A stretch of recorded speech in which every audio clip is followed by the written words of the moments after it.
হাসির নামে এটা কি দিচ্ছে? এটা একটা মানে প্রতারণা না? কি বলেন আপনার মতামত কি? দোনোটাতে একই অবস্থা।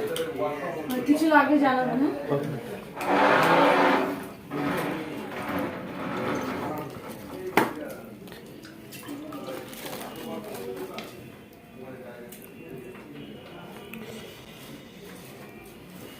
যারা আমার ভিডিওটা নিতে পারেন, এটা ফেসবুকে দিতে হবে, কাচ্চির নামে যা প্রতারণা। আসসালামু আলাইকুম দর্শক, আমি যে ভাতটি খাচ্ছি সেটি হচ্ছে আসলে কাচ্চি। এটি চট্টগ্রামের স্বনামধন্য ঘরানার রেস্টুরেন্ট থেকে আনা, যেটি কমার্শিয়াল এরিয়া আগ্রাবাদ জাহান বিল্ডিংয়ে অবস্থিত ঘরানা রেস্টুরেন্ট। সেখান থেকে এই কাচ্চিগুলো নিয়ে আসা হয়েছে। দেখুন আসলে কাচ্চি নামে আমরা কি খাচ্ছি, যেটা মাটন কাচ্চি, কিন্তু এখানে আসলে মাংসের পরিবর্তে একটি প্রায় চর্বি জাতীয় একটি অংশ দেওয়া হয়েছে। এটি পুরোই আসলে প্রতারণা। এটি ছাড়া কিন্তু আর পুরো প্যাকেট জুড়ে কিন্তু কোনো মাংসের অস্তিত্ব নেই।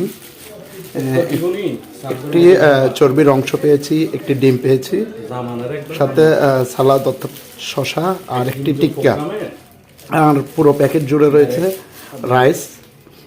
আসলে এখানে পুরোটাই কিন্তু প্রতারণা।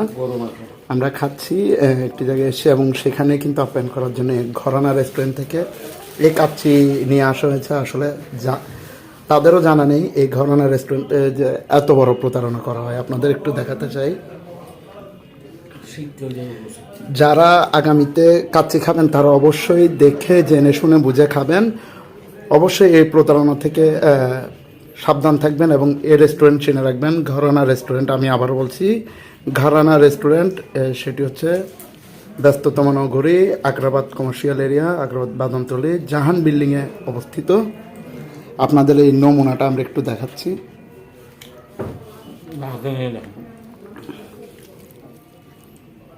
এটি হচ্ছে সেই কাচ্চি, ঐতিহ্যবাহী কাচ্চির মাংসের অংশ। আসলে বলার কোনো কিছু নেই। আপনারাই মন্তব্যগুলো কমেন্টস বক্সে জানাবেন, এবং আশা করি ভোক্তা অধিকার দৃষ্টি আকর্ষণ করছি। ভোক্তা অধিকার এ বিষয়ে যথাযথ ব্যবস্থা নেবে। আমি হয়তো এটি ভোক্তা অধিকারের হোয়াটসঅ্যাপ গ্রুপে পাঠানোর চেষ্টা করবো, এবং তারা এটি ব্যবস্থা নেবে। ধন্যবাদ।